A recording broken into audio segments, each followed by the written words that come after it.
ముందుగా మా కార్యకర్తలు ఎంతో కసిగా, ఎందుకంటే ఒక మంచి పని చేయడానికి మా కార్యకర్తలు ఎప్పుడూ ముందుంటారని చెప్పి ఒక ఉదాహరణ మొన్న మీరు చూడడం జరిగింది. ప్రతి చోట కూడా ఇసుకేస్తే రాలని మా కార్యకర్తలు కానీ పబ్లిక్ కానీ పాల్గొన్నారు. మరి ఈ ఉద్యమంలో అసలు ఈ ప్రభుత్వం చేసే పనికి అసలు సొంత పార్టీ వారి సొంత కూటమి నాయకులు కూడా వెనకాల వాళ్ళే ఇది మంచి పని కాదు అని చెప్పి చెప్పుకుంటున్నారు. వాళ్ళకి అర్థం కావట్లేదు.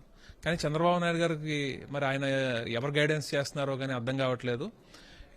ఇది మాత్రం వెనక్కి తీసుకోకపోతే జగన్మోహన్ రెడ్డి గారి ఆదేశాల మేరకు ఈ ఉద్యమాన్ని ఇంకా ముందుకు తీసుకెళ్లి జగన్మోహన్ రెడ్డి గారు చెప్పడం కూడా జరిగింది. మా ప్రభుత్వం రాగానే వెంటనే దాన్ని రద్దు కూడా చేసేస్తారు అని చెప్పి చెప్పడం జరిగింది.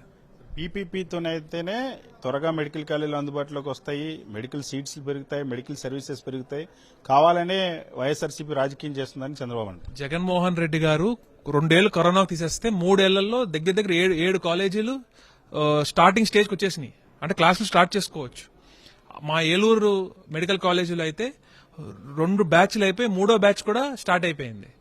మరి 3 ఏళ్లలో ఇంత చేయగలిగితే 5 ఏళ్లలో ఎన్ని చేయాలి?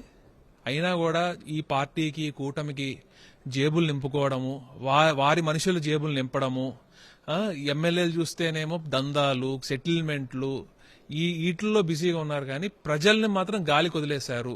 ప్రజలకు కూడా అర్థమవుతుంది. మొన్న ఏదైతే సూపర్ 6 అన్నారో అది కూడా గాలికి వదిలేశారు. ప్రజలు కూడా ఈ రోజు ఈ పండగ తర్వాత మాత్రం రైతులు గాని, విద్యార్థులు గాని, మహిళలు గాని అందరూ కూడా ఇబ్బంది పడుతున్నారు. రాష్ట్రంలో ఈ వర్గం ప్రజలు బాగున్నారు అని చెప్పడానికి ఎవరూ లేరు. గవర్నమెంట్ ఎంప్లాయీస్ ఇబ్బంది పెడుతున్నారు. అసలు ఎక్కడ చూసినా కూడా దోపిడీ, ఏదైతే జగన్మోహన్ రెడ్డి గారు ఏదైతే చేశారో, ప్రజలకు మంచి చేశారో అవన్నీ ఆపేసి కేవలం డబ్బు దండుకునే పరిస్థితిలో ఈ ప్రభుత్వం ఉంది.